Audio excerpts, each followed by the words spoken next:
പ്രാദേശിക വാർത്തകളിലേക്ക് ഏവർക്കും സ്വാഗതം. വാർത്തകൾ ചുരുക്കത്തിൽ.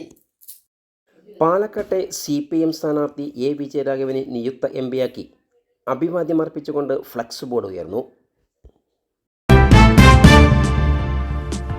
അലനല്ലൂർ എടത്തനാട്ടുകര പൊൻപാറയിലാണ് CPM പ്രവർത്തകർ ഫ്ലക്സ് ബോർഡ് വെച്ചത്. പൊൻപാറ ബൂത്ത് 2, 3 കമ്മിറ്റികളുടെ നേതൃത്വത്തിലാണ് നിയുക്ത MP-യായി A. വിജയരാഘവൻ്റെ ഫ്ലക്സ് സ്ഥാപിച്ചത്. എന്നാൽ ഫലപ്രഖ്യാപനത്തിന് മുന്നേ പാർട്ടി അത്തരത്തിൽ ബോർഡ് വയ്ക്കാൻ നിർദ്ദേശം നൽകിയിട്ടില്ലെന്നാണ് CPM നേതൃത്വം പറയുന്നത്. പ്രവർത്തകരുടെ ആവേശം കൊണ്ട് ചെയ്തതാണെന്നും നേതൃത്വം പറയുന്നു. CPM ശക്തി കേന്ദ്രമായിരുന്ന പാലക്കാട് 2019 കോൺഗ്രസ് പിടിച്ചെടുക്കുകയായിരുന്നു.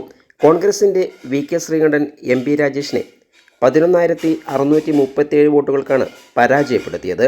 VK ശ്രീകണ്ഠനെ തന്നെ ഇത്തവണ കോൺഗ്രസ് സ്ഥാനാർത്ഥിയായി മത്സരിക്കുമ്പോൾ മണ്ഡലം തിരിച്ചുപിടിക്കാനാണ് മുതിർന്ന നേതാവ് A. വിജയരാഘവനെ CPM രംഗത്തിറക്കിയത്. എന്നാൽ ഫ്ലക്സ് ബോർഡ് വിഷയം വിവാദമായതോടെ നാട്ടുകൽ പോലീസ് സ്ഥലത്തെത്തി ബോർഡുകൾ നീക്കം ചെയ്തു. കൂടുതൽ സംഘർഷങ്ങൾ ഉണ്ടാകാതിരിക്കാൻ വേണ്ടിയാണ് ബോർഡുകൾ നീക്കം ചെയ്തതെന്ന് നാട്ടുകൽ പോലീസ് പറഞ്ഞു. വിദ്യാഭ്യാസത്തിന്റെ അർത്ഥവും ആഴവും തേടുന്ന ഒരു പാഠശാല.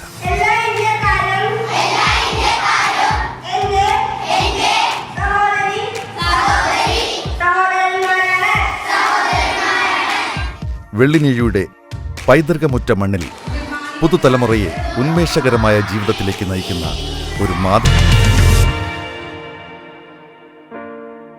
കൂടുതൽ വാർത്തകൾക്കായി നാട്ടുകൾ വിഷൻ ചാനൽ സബ്സ്ക്രൈബ് ചെയ്യൂ.